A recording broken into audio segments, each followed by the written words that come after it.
پہ بات کریں گے، تو آئے ہم چلتے ہیں تلاوت کی طرف۔ بسم اللہ الرحمن الرحیم۔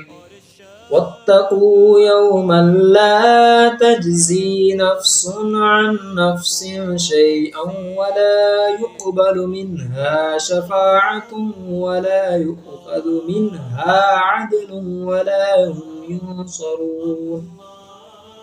ترجمہ کنز العرفان۔ اور اس دن سے ڈرو جس دن کوئی جان کسی دوسرے کی طرف سے بدلہ نہ دے گی، اور نہ کوئی سفارش مانی جائے گی، اور نہ اس سے کوئی معاوضہ لیا جائے گا، اور نہ ان کی مدد کی جائے گی۔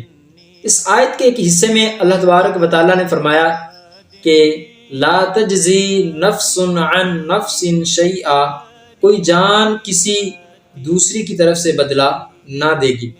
یعنی اے بنی اسرائیل، اس قیامت کے دن سے ڈرو جس دن کوئی شخص کسی کافر کی طرف سے بدلہ نہ دے گا، اور نہ کافر کے بارے میں کسی کو سفارش مانی جائے گی، اور نہ اس کافر سے جہنم کے عذاب سے نجات کے بدلے کوئی معاوضہ لیا جائے گا، اور نہ اللہ تبارک و تعالیٰ کا عذاب ان سے دور کر کے ان کی مدد کی جائے گی۔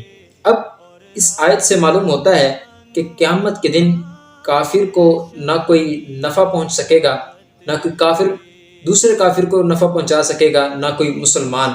اس دن شفاعت صرف مسلمانوں کے لیے ہوگی، جیسا کہ دیگر آیات میں بھی البتہ یہ بات بیان ہوئی ہے۔ البتہ یہ بات یاد رکھنی چاہیے کہ شفاعت کی امید پر گناہ کرنے والا ایسا ہی ہے جیسے ڈاکٹر کے مل جانے پر کوئی بندہ زہر کھا لے، یا ہڈیوں کے ڈاکٹر مل جانے پر اپنی ہڈی کو توڑوا لینا، یا اسی طرح اپنی ساری ہڈیاں کسی ٹرک کے نیچے آ جانا کہ اب تو مجھے چلے مل ہی گیا ہے ڈاکٹر، میری ساری جو پریشانیاں وہ دور کر دے گا۔ تو ایسا ہرگز نہیں، بلکہ اس دن شفاعت ہوگی صرف مسلمانوں کے لیے ہوگی۔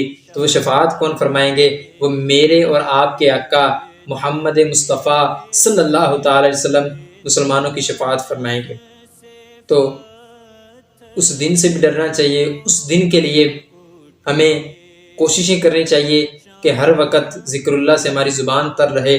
تو آج چونکہ لیلۃ القدر کی رات ہے، بڑی شانوں والی برکتوں والی رات ہے، تو آج کی رات اپنے رب سے بخشش مانگے۔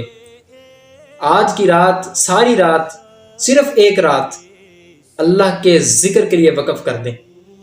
ہو سکتا ہے کہ آئندہ رمضان میں ہمیں یہ رات نہ ملے، ہو سکتا ہے آئندہ رمضان بھی نہ ملے۔ یہ رمضان اللہ نے ہمیں عطا کیا، تو اس رمضان کے صدقے